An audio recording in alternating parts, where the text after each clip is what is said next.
আসসালামু আলাইকুম। নিউ ইয়র্কের পেন স্টেশন ঘুরে দেখলাম এক ভিন্ন অভিজ্ঞতা।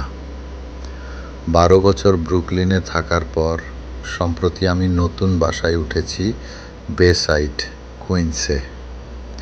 নতুন এলাকা, নতুন রুট, নতুন ট্রেন, সব কিছুই যেন আবার নতুন করে শুরু।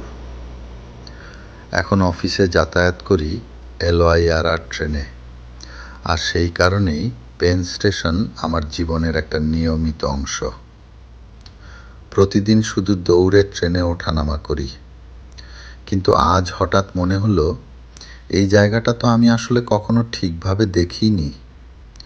আজ ছিল আমার অফ ডে, তাই ভাবলাম শুধু যাতায়াত না করে একবার সময় নিয়ে পেন স্টেশনটা ঘুরে দেখি। আর ভেতরে ঢুকেই আমি সত্যিই থমকে গেলাম। বাইরে থেকে যেটা শুধু একটা স্টেশন মনে হয়, ভেতরে সেটা যেন এক বিশাল আন্ডারগ্রাউন্ড শহর। চারদিকে মানুষের ভিড়, লাগাতার হাঁটার শব্দ, স্যুটকেসের গড়গড় শব্দ, আর মাঝে মাঝে ট্রেনের ঘোষণা, সব মিলিয়ে এক জীবন্ত পরিবেশ।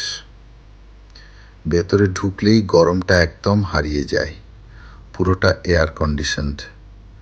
আর আলো ছায়ার মধ্যে মানুষের ব্যস্ত চলাচলটা যেন সিনেমার মতো লাগে। প্রায় 1 ঘন্টা ধরে আমি ঘুরে দেখলাম। ধীরে ধীরে বুঝলাম এটা শুধু স্টেশন না, এটা একটা শহর যেটা কখনো থামে না। ভেতরে আছে coffee shop, restaurant, fast food, ছোট ছোট দোকান। কোথাও কফির গন্ধ, কোথাও খাবারের ঘ্রাণ, কোথাও মানুষের নীরব অপেক্ষা। কেউ কফি হাতে বসে আছে, কেউ ফোনে ব্যস্ত, কেউ আবার ক্লান্ত মুখে স্যুটকেসে ভর দিয়ে দাঁড়িয়ে। প্রতিটা মানুষ যেন এক একটা গল্প।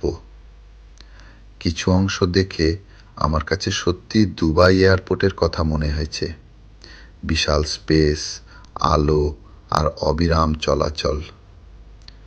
সবচেয়ে অবাক করা বিষয় হলো এত ভিড়, এত ট্রেন, এত বিশাল জায়গা, তারপরও সব কিছু এত সুন্দরভাবে ম্যানেজ করা। তাই যারা নিউ ইয়র্কে থাকেন কিন্তু এখনো পেন স্টেশন ঘুরে দেখেননি, একদিন সময় করে অবশ্যই আসবেন।